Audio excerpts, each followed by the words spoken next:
Ladies and gentlemen, good day and welcome to DCBBANK Limited Q4 FY22 earnings conference call. Joining us on the call today are Mr. Murali M. Natarajan, MD and CEO, DCBBANK Limited, and Mr. Bharat Sampath, CFO, DCBBANK Limited. As a reminder, all participant lines will be in the listen-only mode, and there will be an opportunity for you to ask questions after the presentation concludes. Should you need assistance during the conference call, please signal an operator by pressing star then 0 on your touchtone phone. Please note that this conference is being recorded. I now hand the conference over to Mr. Murali M. Natarajan. Thank you, and over to you, Mr. Natarajan. Good evening, all of you. Thank you for joining this call. I'm talking to you from the boardroom where we have Bharat Sampath, our CFO, Mr. Satish, who is our Deputy CFO, Ajit, who is our Treasury and FI head. Then we have Praveen Kutti, who is our head of retail banking, Venkatesh, who is our head of operations, HR and technology. Then we have our CRO, Mr. Sridhar Seshadri. So we kind of have a slightly bigger team and their team members. In the first few minutes, I will give you some highlights of our performance, and then we will open up to questions. First of all, our profit for the quarter is 113 crores. Which is the highest ever that we have achieved in the last few years, probably in the history of DCBBANK, and we are very happy about that. We sincerely believe that the COVID-related challenges are behind us, although we still have to deal with some part of the NPA and the restructured book. But looking at the collection efficiencies of the book, and looking at the way we have been performing on recoveries and upgrades, we believe that we are seeing a pretty strong momentum and performance.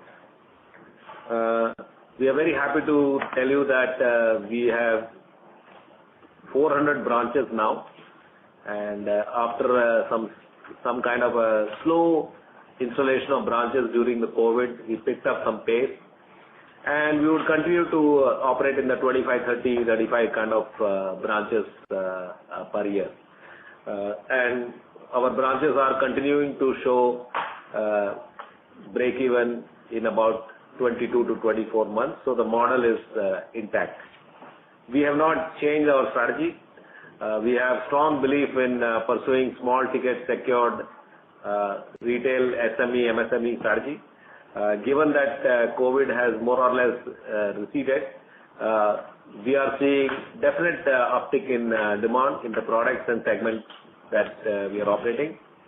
And fourth quarter, especially February and March, has been pretty strong for us in terms of disbursal. And we are continuing to build frontline capacity to put the growth in a higher trajectory. Our intention is to double the balance sheet in between 3 to 3.5, maybe 3.5 to 4 years. That's the kind of trajectory we want to put a bank. One of the things that I want to highlight is that I will again go back to our call. Maybe some of you were able to attend the call when the pandemic first in March 2020. We said very clearly that we have absolute confidence in our customer segment. Our operating profit is strong. Even if we have to make higher provisions, we are confident that we don't need to raise capital, and we'll be able to withstand this challenges posed by COVID. I don't believe that any bank would have shown almost 100% or high. In fact, in fourth quarter, our recovery upgrade is 100% above the slippages. And the slippages has a large part of gold loans. And gold loans is 100% secured. So barring gold loans, we are more or less back to similar level as pre-COVID in terms of the monthly slippages, while we are continuing to do a strong performance in recoveries and upgrades. So that is where we are. Our capital position is strong. We were not able to, in 1 year RBI had said that the banks cannot declare dividends, and next year we took a conservative approach. This year we have declared dividends of 1 rupee, and hope that situation continues to improve for us. And we are confident that kind of activities that we have done and the kind of investment we are putting, we will continue to build from here on. So those are some of the few thoughts that I wanted to share with you. I am happy to take questions. Thank you very much. We will now begin the question and answer session. Anyone who wishes to ask a question may press star and 1 on the touchtone telephone. If you wish to withdraw yourself from the question queue, you may press star and 2. Participants are requested to use handsets while asking a question. Ladies and gentlemen, we will wait for a moment while the question queue assembles.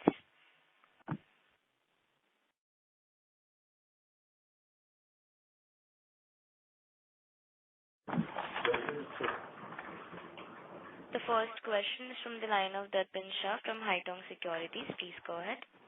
Yes. Yeah. Hi. Congratulations on good set of numbers, first of all. So couple of questions. First is on the restructured book. Our restructured book is still flat on a sequential basis. So if you can just highlight, sir, how much proportion of the book has, ended the moratorium, what kind of, collection efficiencies are we seeing specifically in the restructured book? The collection efficiencies that we have presented to you in the press release includes the restructured book which is billed.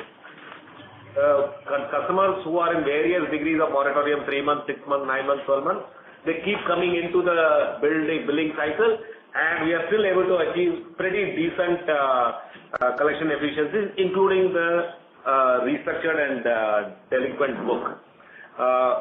If the restructured book under the RBI guidelines in COVID will remain as restructured even if they are continuing to pay the restructured installments or whatever the payment plan is. They cannot be moved to a normal book. I don't think there is any provision to move that into a normal book.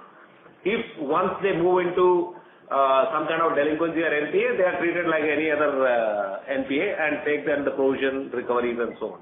So we are pretty confident about our restructured book. I don't have any concerns. We have not restructured any unsecured book. So as they they come out to billing and so on, they become NPA. That is not the case we had. We have only restructured secured kind of book, which is largely mortgages and SME. Any number in terms of billing, if you can provide? We don't give details on moratorium kind of book. All I want to say is that they are in different categories of moratorium, 3, 6, 9, 12. Shorter moratorium for commercial vehicles, slightly longer moratorium for home loans.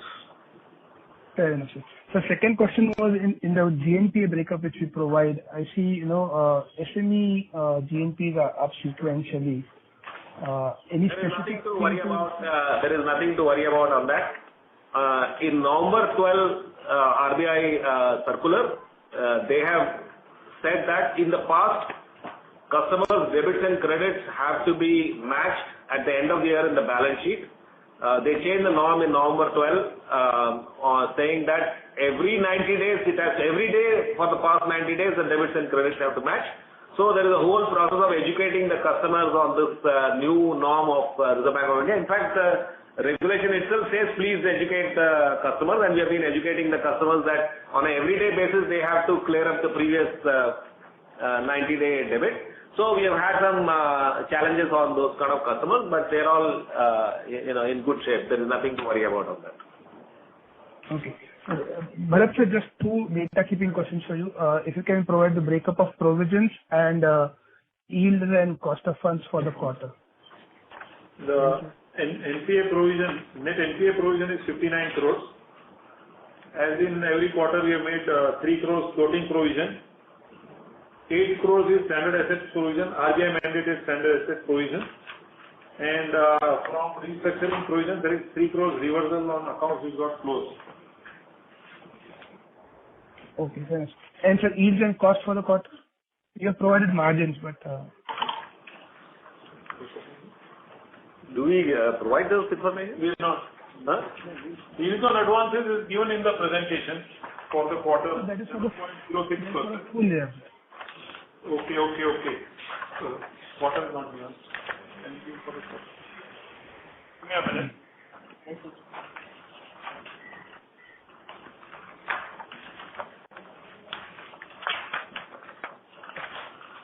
Okay. Yield on advances for the quarter is also 11%. And 11%. yeah, yield on advances for the quarter is 11%. And cost of funds is 6.04%. Fair enough. I'll come in the queue. Thank you for this. Thank you, Vasu. Thank you. The next question is from the line of Renish Bhuva from ICICI Securities. Please go ahead. Yeah, hi sir. Congrats on a great set of numbers. So just two questions. One is on the CV portfolio. Okay, so our total exposure is pretty small at around 4%. But when we look at the collection efficiency, it's been little sticky at around. We lost you, Renish. We can't hear you. Hello? We can't hear you. Could you repeat the question, please, Renish? We could not hear you. Is it better now, sir? Yeah, now better, yes. Okay. Yeah, so I was just saying that on the CV portfolio, while our total exposure is only 4%, but when we look at the collection efficiency of 85%, it's been sticky for last 4-5 months. So can you throw some light on the current status of this book? See, Renish, we are only originating 20-25 crore of new loans in commercial vehicles. Right, sir. So therefore, in some ways, it's a declining portfolio. In a declining portfolio, the good portfolio stays, the bad portfolio is staying. Despite that, our collection efficiency is coming at about 85%. Second point that I would like to tell you is that more or less the slippages versus recovery is matching on a month-on-month basis in commercial vehicles. And what we believe is that as we see the portfolio, we do the reviews of collection and all, we do see that we should be able to continue to do better in recoveries and upgrades, although there may be some slippages. The 85% collection ratio is clearly on account of somewhat kind of because of the declining type of portfolio. Okay, got it, sir. And sir, second question is on the disbursement number which we provided in the press release. So I think under co-lending, we have disbursed close to 20 billion odd. So incremental growth in Q4 may be largely driven by the co-lending. So if you can throw some light in which... No, not necessarily. The co-lending part is largely, gold loans. So gold loans, as you know, has a very high repayment rate, right? Our growth is showing up pretty well because if you look at our mortgage numbers, it is now almost 1,000 crore we are showing, and we are likely to do far better in the coming months if everything goes well, right? We also are likely to do well in AIB products, which is KCC, tractors and all, because we have built some capacities. Of course, as you know, quarter one is always a kind of a not so great quarter for most banks because April, because of holidays and so on. But the way we are building capacities, we are pretty confident that we are putting it in a good trajectory. Got it. No, so I wanted to get a sense that since it's a bit chunky in nature, if we didn't get this kind of disbursement under co-lending in Q1, then there will be a risk on the growth. So I just wanted to get a sense on that. Co-lending is only one part of our strategy. It is not our main strategy. I don't believe that any one particular co-lending entity will contribute more than 5% of our entire portfolio, right? Okay. And co-lending we are doing essentially at the moment in only gold loans. And gold loan itself has certain seasonality and certain characteristics which it's not uniformly, high or low disbursal like that keeps happening in gold loans. Right? You may have observed that in gold loan companies itself. Right? Correct. So, therefore, see, co-lending is only one part of it. We have now, co-lending and threads is the two important products that we have added in our suite of products this year. Mortgage will continue to be our mainstay, and we expect mortgage currently, which is almost at 48% including AIB, could well go beyond 50 to 54% by end of the year. That's the way we are thinking about it. Got it. And so just the last question from my side, a bit on the strategy side. So we have now closed this year on a 1% ROA. What could be the journey from this level of ROA over next 2 to 3 years, sir? Yeah. So the way we are seeing, I can only talk about how we are seeing it. We are making investment and we will make investments. Okay. And the investment will be in branches, which we have already said 25 to 35 kind of branches. And we will continue to have, because we are doing granular portfolio, we will continue to add frontline staff, which is sales, credit underwriting, operations, those kind of people will be continuing to add in our book, which always has some near-term impact on cost-income ratio, cost to average assets and so on. So we expect, and in quarter one, given the interest rate movement, we may not have many opportunities in terms of treasury gains and all this year. I don't believe any bank would have that kind of opportunities. So I believe that we are on a path where we should be back to 50-55 basis points on cost of credit because we are seeing pretty decent performance in our recoveries and upgrades, and the slippages on the main portfolios, which are essentially SME, mortgages and CV, are pretty consistently kind of coming down. So we have reasonable level of confidence in that. As far as NIMs are concerned, we are confident that we will operate in the 365 to 370 odd kind of range. If we do a better job on recoveries and upgrades, we may see some uptick in NIM, but I don't want to keep betting on that. That is one of the reasons why you see a NIM to be pretty strong this quarter, right? And when we are recovering, because you are having a secured loan book, when we do recoveries, we are able to get the past dues in terms of interest as well, which helps our cause in terms of the interest income and NIM. So my viewpoint is that in 3 to 4 quarters, our intention would be to consistently deliver 1% ROA and at least between 12 to 14% ROE. That is our intention as we see the whole thing playing out. Got it, sir. Thank you so much, sir, for such a detailed answer. Thank you, sir. Thank you. The next question is from the line of Mahesh MB from Kotak Securities. Please go ahead. Good evening and congratulations on a great set of numbers. This is a similar question that we've been asking in the last few quarters. If you could kind of give us a perspective of how are you seeing the customer segments in terms of the recoveries that they are seeing in their business, and also if you could kind of give us that into FY23, you think that the cash flows have kind of fully normalized for the borrower segment that you are working with? I will ask my colleague Praveen. Of course, we do a lot of hands-on reviews on collections. But having said that, Praveen, I mean, how are the cash flows? What is the kind of Praveen Kutti will help us. Hi, Mahesh. Hey, hi, sir. So what you're seeing right now is that the bounces are slightly elevated as compared to the pre-pandemic level.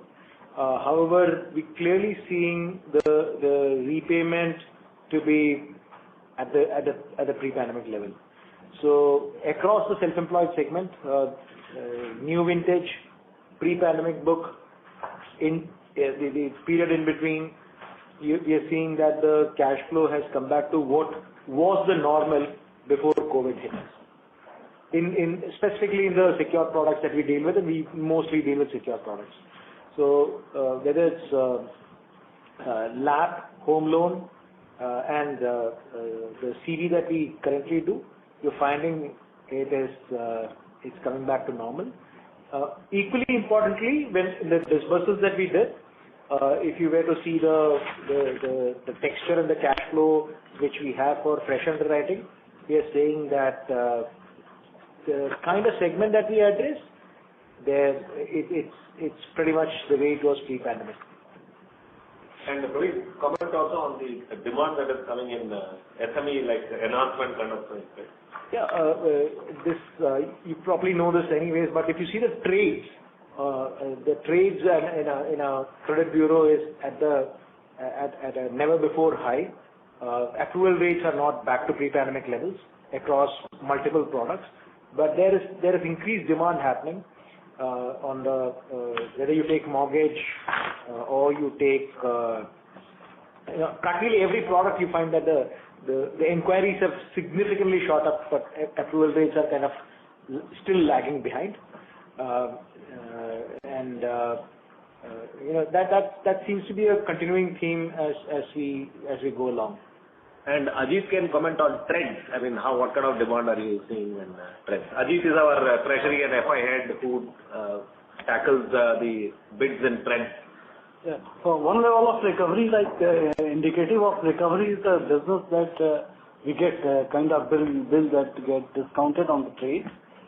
And that figure has been increasing during the last financial year. Like earlier, when you make a best effort, you can discount a bill of 3 or 4 crore in a day.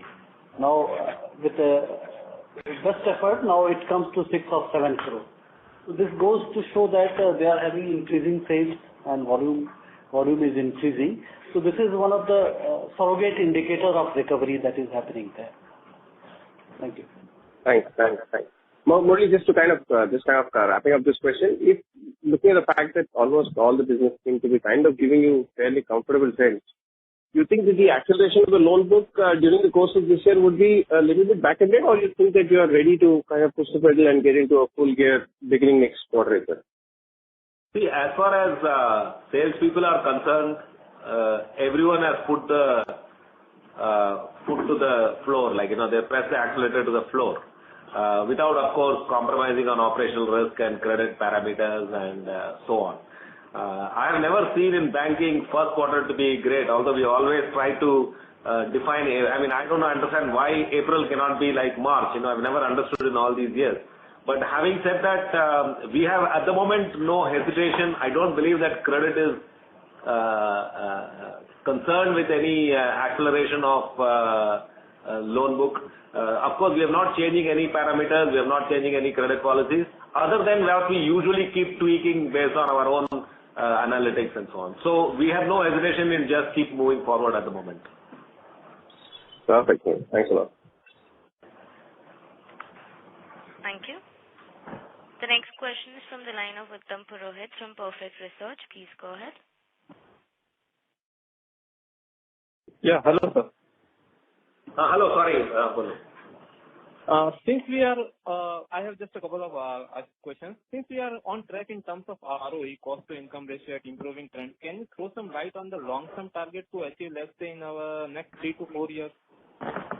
See, about fourth quarter, kindly take a look at our results for the last 13 years, at least the last 10 years if you like.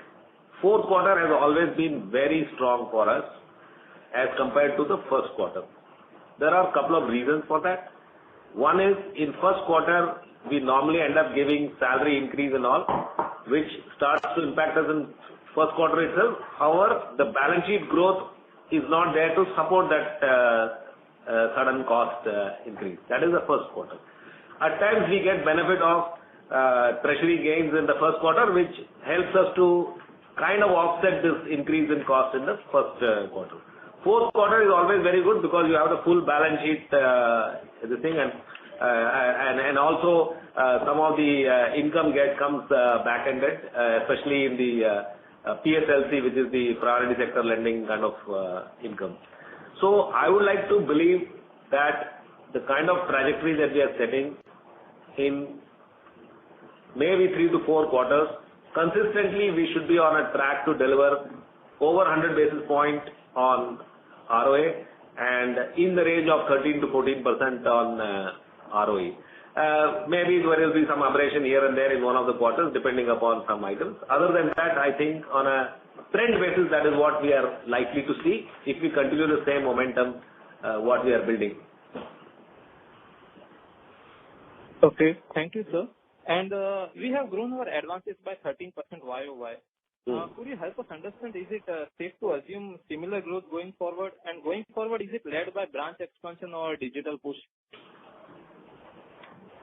It's a very big question. We have been investing in frontline people, sales people, operations people, credit people. So we are building capacity.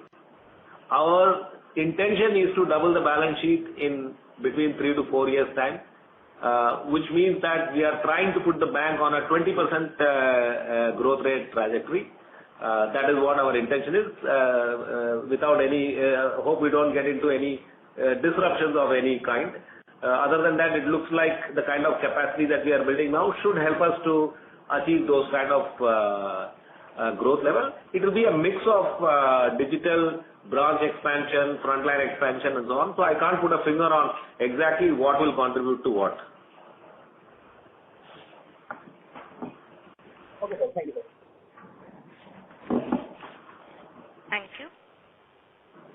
The next question is from the line of Amit Mayandale from Robo Capital. Please go ahead. Thanks for the opportunity. First of all, congrats on good set of numbers. Yeah, thanks. Sir, basically, if we look at last several quarters, right, our understanding is that not only this quarter, but even COVID was handled very well by the bank. And, like you said in the beginning, that team has always been confident about the secured book, and that has played out. And probably this quarter is just a reflection of all the hard work that has been, done in past quarters. My question is, although the operating performance has been good, markets don't seem to be as enthused, on the valuation side. So, what would be management's understanding of this situation in general? That is one. And secondly, do you think, is it partly due to, slightly slower growth in the loan book in past, several years? Neither me nor management, I believe, understands the dynamics of how market thinks about stocks and understands these things. What we can comment is on our strategy and our performance and our opportunity. So, friend, I'm not able to answer that question. Sure, no problem. Thank you very much. Thank you. The next question is from the line of Yatin Kumar from Alpha Capital. Please go ahead. Hello, sir. Congrats on good set of numbers. Thanks. Yes, sir, my first question is on the capital. We have put in enabling resolution to raise 500 crore. So I just Mr. Kumar, but your voice is breaking, sir. Yes. Would you like to speak directly into the mic or something? Maybe some distortion is happening. Is it better now? Yes, far better. Yes. Yes, sir. So I wanted to inquire about the capital raising plan. So we have enough capital adequacy right now. So how urgent do we need that capital, or is it just an enabling resolution? Bharat or Satish, would you like to answer that question? This is an enabling resolution. If you see last 3 years AGM notices, we have been taking it every year because QIP resolutions taken are valid for 1 year. And if in the event opportunistically we want to raise capital, then it shortens the time to complete the transaction. Bharat, would you like to comment on our risk-weighted asset and the efficiency of that as well? Yeah. Also, if you see for last few years, our risk-weighted assets increase in lower proportion as compared to the advances which go up, because a lot of our assets being secured come in at a lower risk-weighted assets. So our capital utilization efficiency is very good, and that we have targeted for last 4-5 years. For example, gold loans which we do come in at 0% risk weight. Home loans come in 35%. Regulatory retail comes in at 75%. So all this helps us we are not large in corporates and also not large in off-balance sheet transactions. So these help us to grow, but at the same time not consume capital very fast. Yeah. So therefore, given the current capital adequacy that we are in, we are confident that if we maintain a growth trajectory, much of the accruals, profit accruals will help us to achieve the growth. However, will look at raising capital maybe 3-4 quarters down the line. Sure, sir. Thank you. And sir, my next question would be, given rates are going up in the system, so how do we think on the NIMs going forward? We believe our business model operates on a NIM range of about 365 to 375 basis points. We want to reach that steady state. This quarter has been very good, primarily because we have done a decent job on recoveries and upgrades, which also helped us in recovering some of the interest that we had to forward in the past. And also we are doing a decent job in terms of the CASA growth, which is also helping us slowly bring down some cost of funds as well.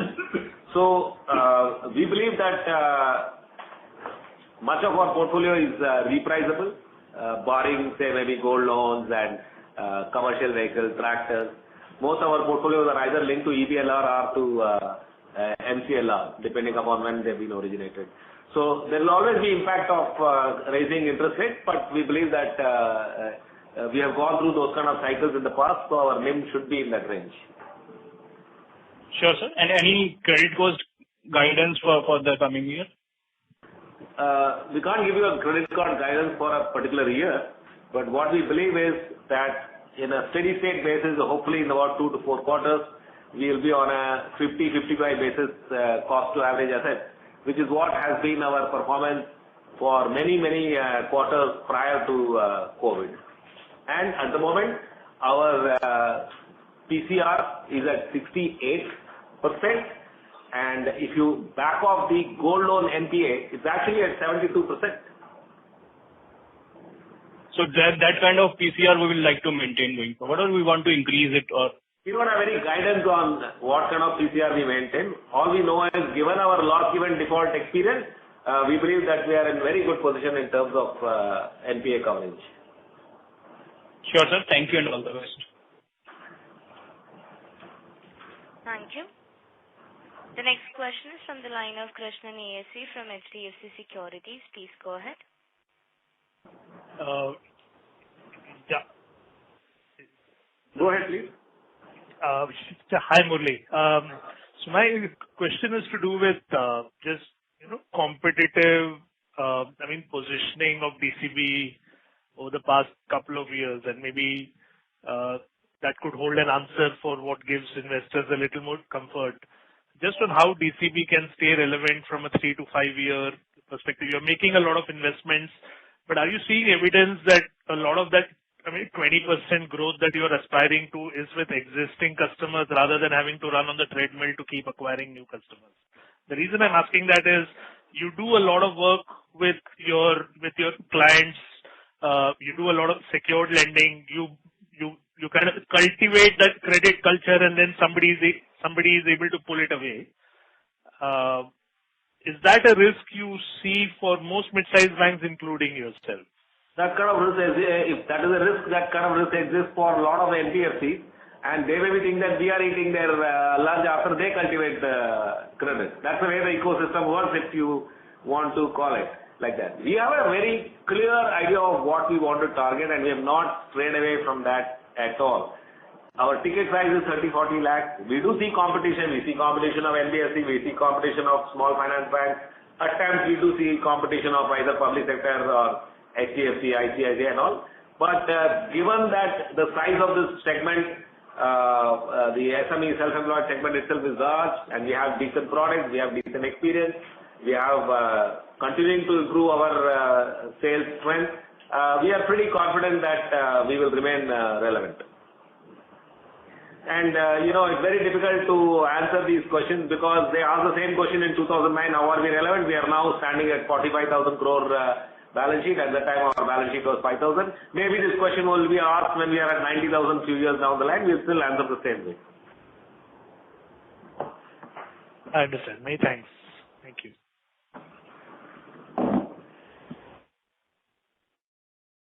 Thank you. The next question is from the line of Rajiv Arora from Sterling Capital. Please go ahead. Hello. Yes. Hello. Thanks for the... Hi, Murli. Fine, I'm good. This is regarding this, just want to understand this segmental revenue in the corporate and wholesale banking. There's some 29 crore odd losses there. So have we made some extra provisions there, or why is that item coming? I'm grateful that you look at the segmental this thing. I don't look at it at all. Okay, I just follow whatever RBI says in terms of how to classify all that, and I present it. Okay, so I really can't answer that question of yours. You can ask me any other question which is related to the press release and investor presentations. Okay, I got it. Thank you. Thank you. The next question is from the line of Jay Mundra from BNK Securities. Please go ahead. Yeah, hi sir. Good evening. Hi. So congratulations on a great set of numbers, sir. I wanted to understand, if you can share the loan book breakup by benchmark, how much is fixed, how much is floating, and how much is EBLR linked? If you have we don't present that detail. I'm really sorry about that. We have given you a flow chart on, pie chart on the various products. So you can safely assume that mortgages are either linked to EBLR or MCLR. Some part of the mortgage book could be fixed for maybe, let's say, 6 months or 1 year, because we've just acquired, and then later on they will move to EBLR. As far as SME, MSME is concerned, they are linked to EBLR. Kisan credit card is linked to EBLR. Tractor, CV and all will be fixed rate. Am I right, Rohit? So fixed rate. So and MFI BC will be MFI definitely is BC portfolio is anyway a fixed rate. So that is how it is. So you can make your estimate on that basis. Right. Okay. And sir, secondly, we have seen a 50% QOQ and similar YOY growth in disbursement. But if I look at the fee, YOY it is declined, the core fee, and QOQ is only up maybe 5%. Year-on-year fee comparison may not be correct, because in the first quarter, in the last year, we had a lot of treasury gains because the interest rate was moving in the right direction. Yes. What was talk about it? Yeah. Lower interest rate. Sorry? It was lower interest rate. Yeah, the interest rate was moving in the right direction for us, right? So in this year, the one-time treasury gains are much less than what we had last year, and probably next in the coming year may not have anything at all. So if you back that off, core fee income, including this quarter, is showing a very healthy trend for us. No, so I was looking at the commission, exchange and brokerage, so we can leave treasury and maybe exchange transaction.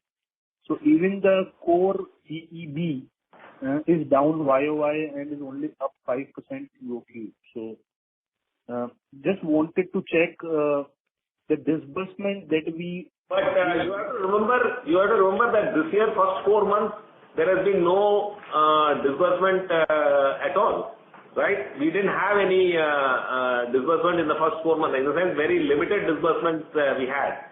So to that extent, the disbursement number also, we can only compare quarter on quarter of last year versus this year. Last year, for fourth quarter, till about 25th or 27th of March, we were still active, before which the second wave started impacting us. All fees linked to disbursement. Yeah, and all fees linked to disbursement. So what I want to say is, we have looked at the core fee trajectory, and we are pretty confident that it is mirroring the underlying business performance and the customer acquisition.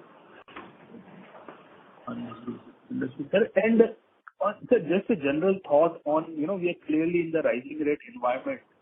And do you see a change in the behavior of your underlying customer in rising rate, particularly with terms of balance transfer? Is it beneficial, or is it just that you have to work more harder to for the customer retention? See, we have managed this business in the last several years in rising rate, normal rate, declining rate kind of situation. And in every situation, there are some challenges come. Sometimes in a declining interest rate also, you have challenges where, a customer wants to quickly do a BALPA.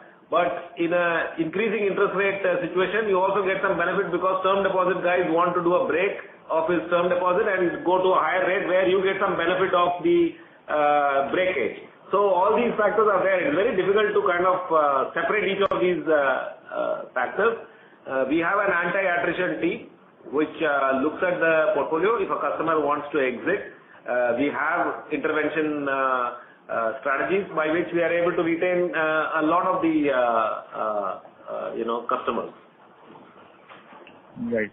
And the last question is, sir, on this gold loan that we acquired through co-lending. Who is the predominant co-lending partner, and what kind of a OPEX or risk sharing arrangement is there? If you can maybe broadly discuss, maybe who is the predominant partner? Is it digital only partner, or what kind of a OPEX or risk sharing is there? In co-lending, there can't be risk sharing. That is the RBI rule. If you take 20%, if you take 80% of it, if of the loss also, we have to take 80%. There is no FLTG concept at all in co-lending. Right? So we have gone with gold loan business where we have very reputed partners, and the OPEX is very, very limited because we are operating with about a team of 4 or 5 people, and it is purely digital. When I say digital means the entire loan comes to our book in a digital fashion. However, we have number of checks and balances which are done by us physically to assure that the agreed process, controls, everything is followed by our partner. That's the way we are running this model. And would Rupeek be a significant partner here, or this is? No, we don't want to comment on any particular partner and all. Sure. No worries, sir. Yeah.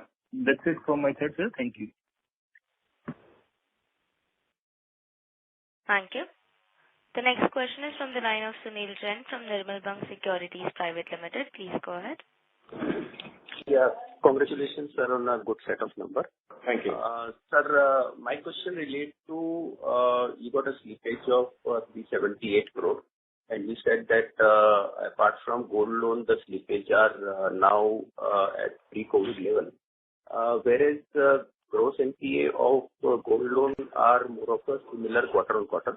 So is that like a lot of loan got slipped during the quarter and got recovered also? See, in gold loan, we offer overdraft facility, okay, which is a very unique product, which means the customer has to continuously keep servicing the interest, right?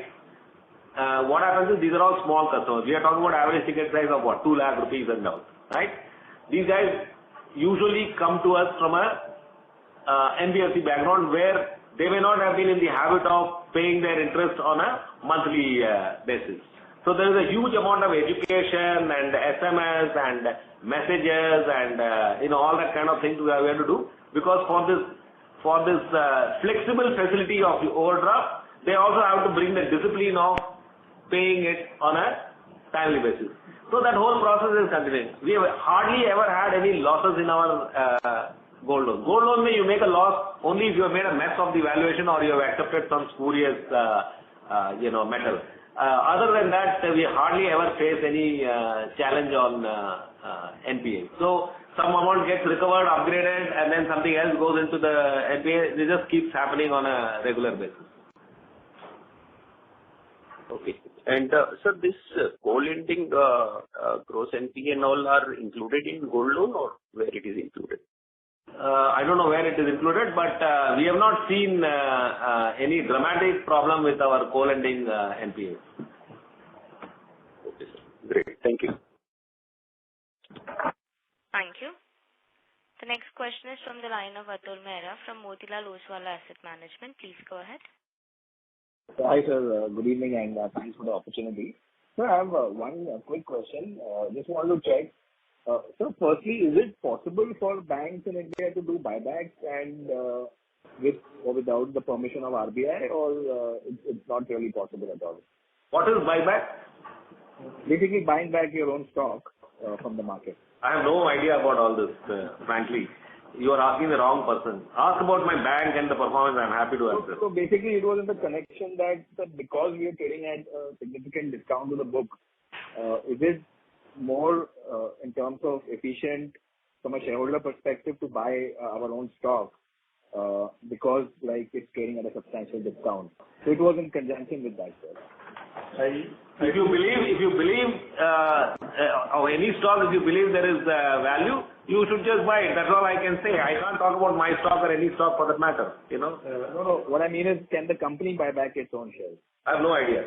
Yeah, but Atul, for the bank, capital adequacy reduction, it will imply capital adequacy reduction, and you can't reduce capital adequacy without RBI permission. Even for tier 2, which falls due and you are going to redeem, you have to take a prior approval from Reserve Bank before you redeem tier 2. And I'm not talking about making a call.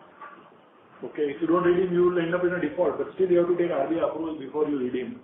So RBI is not likely to allow buyback of shares, if I understand that correctly. Or at least at the minimum, we'll have to go to them. I don't see that happening. Got it. Because globally, banks are very well allowed to either pay dividends or do buybacks. So here we are subject to Reserve Bank of India, sir. Right. Kind of regulatory landscape that we are in India. Generally, banks are not known to do that. Like to my memory, the time when I'm working in Treasury, I haven't seen it. So Bharat has answered that question. There is no likelihood of we getting that. Right. Got it, sir. Thank you and all the best. Thank you. Thank you. The next question is from the line of Rohan Mandora from Equirus. Please go ahead. Yeah. Hi, sir. Thanks for the opportunity and congrats on good set of numbers. Yeah, Rohan. Which disbursement data that has been shared, if we compute the repayment rates in mortgages, it comes to around 25% plus. So is that number correct or is it something that we need to adjust in that? And if so, then in this call, we won't go into all those details. I have given you a plan saying the kind of capacity we are building. We are likely to double our balance sheet in 3 to 4 years. Whether the disbursement data 25% आपको repayment आ रहा है, कभी 20% आ रहा है, आप वो सब calculate कर लेना, ठीक है? We know that the way we are operating, all our metrics seems to indicate that we will, in the array of products and the mix of products, we are likely to be in a trajectory of doubling our balance sheet in 3 to 4 years, and we will continue to build the capacity to achieve that. Sure. And then secondly, we have added a good number of branches in 4Q, but other OPEX is still broadly flattish Q on Q. So was a part of that already built in terms of preparation for branch addition in 3Q, or how should we look at the other OPEX trajectory going ahead? I think the OPEX will increase, but what is, I think last year we probably had a one-off of OPEX in the fourth quarter on buying of some agri PSLC. We were not short, but we wanted to be more than adequate on agri PSLC, so we bought that. Instead of that, debiting expenses, RBI rules you have to actually debit your expenses. So that one-off, if you remove, you probably will come to a cost increase which is fully reflecting the number of branches that we are putting. Sure, sir. Thanks a lot. Thank you.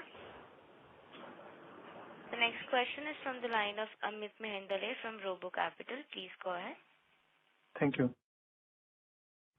Sir, whenever we raise equity in future, is it fair to assume that dilution will happen only when the bank trades at least at one-time book?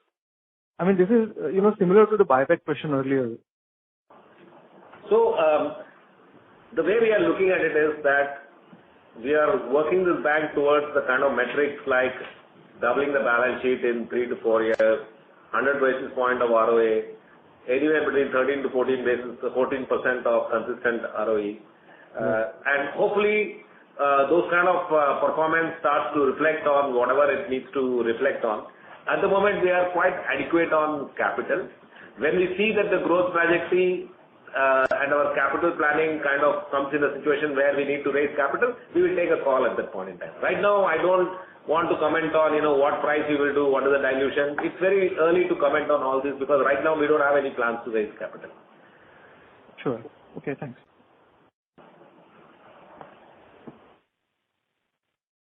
Thank you. The next question is from the line of Hiten Jain from Invesco. Please go ahead. Yeah, thanks. So I have three questions.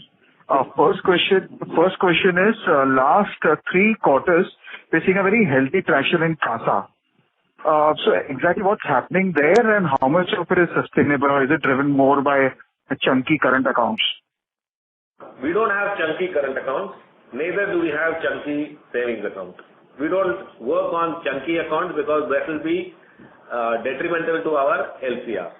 So we are working on retail and natural person CASA. Praveen, you want to comment on that?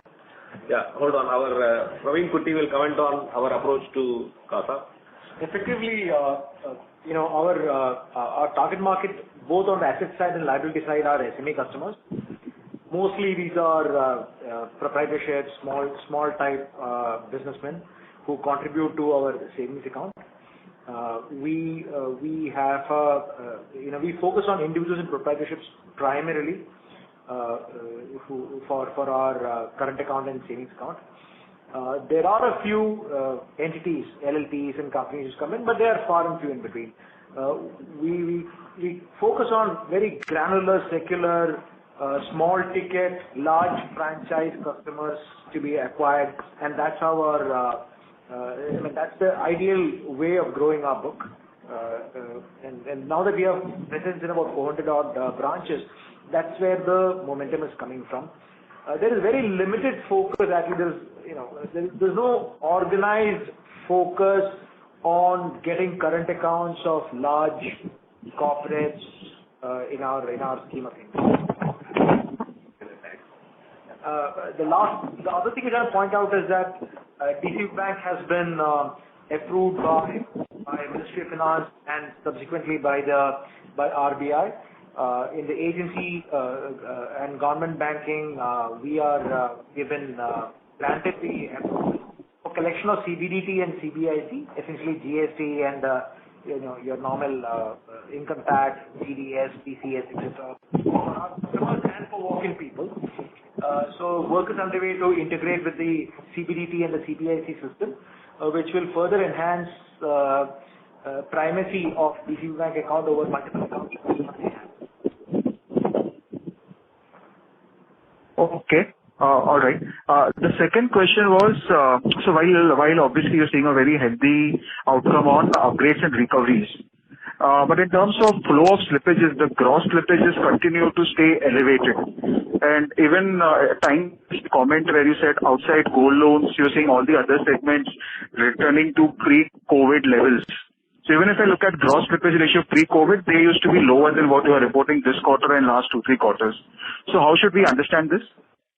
I don't know how you are calculating it. What is the basis of your calculation, if you can help me understand? Yeah, sure. So the gross slippage number, which 378. How are you calculating? Tell me. Yeah, I'll tell you. The gross slippage, just 1 minute, yeah. So I'm just annualizing the gross slippage as percentage of previous advances. 378 crores. Take out some 150 crores out of that for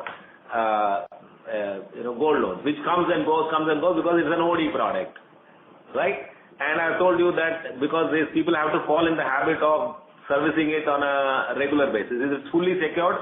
It's a zero capital charge product. So even if it becomes NPA, next quarter we just collect all 3 installments, he becomes upgraded and he starts operating the account. So the balance that is left would be about 100, let's say even if you keep it as 200 multiplied by 4 is 800. 800 divided by, currently we are exiting at 29,000 odd crores.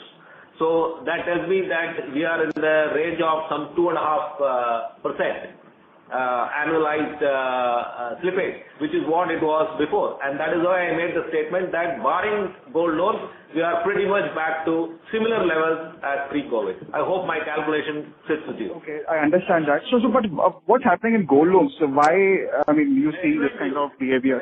What is wrong with gold loan is because if I give a OD product, the customer has discipline issues at 2 lakh rupees kind of portfolio. So he doesn't service his loan despite calling, reminding and things like that. Then he comes and dumps entire 3-4 months interest and upgrades the account and start operating it. So if he doesn't do that, we end up selling the gold in extreme circumstances and having the recovery, which we don't want to do because we want the account, we want him to continue to operate because it's a high yielding portfolio. Correct. And this product didn't exist earlier? Pre-COVID? It existed earlier, but what has happened is RBI has changed the norms on November 12th. Previously, what RBI had said before November 12th is that at the end of the year, the debits and credits should match, not during the year. You can read the circular on November 12th.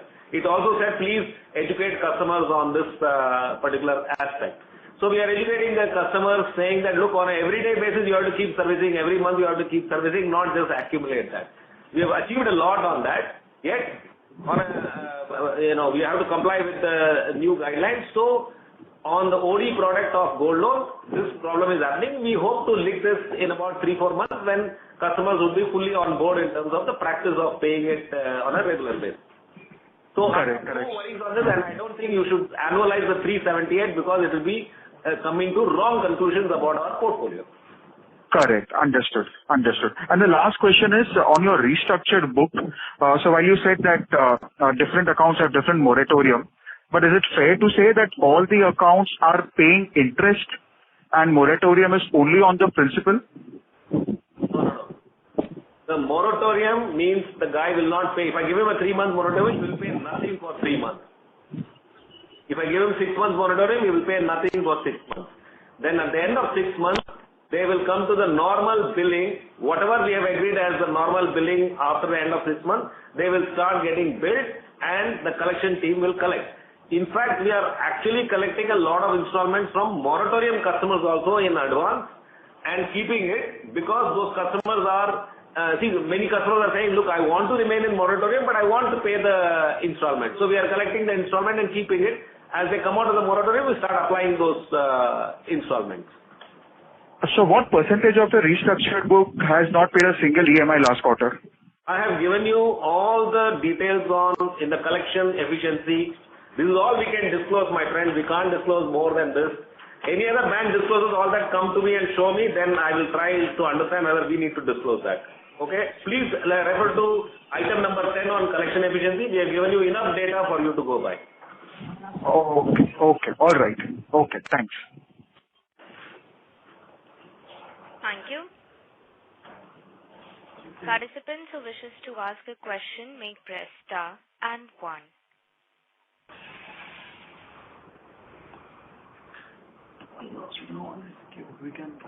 Okay, if no one is in the queue, then we can close this call, operator. Thank you very much for your help. Thanks everyone for logging into this call. It's been a pleasure talking to you. Look forward to talking to you next quarter. Thank you. On behalf of DCB Bank Limited, that concludes this conference. Thank you for joining us, and you may now disconnect your lines.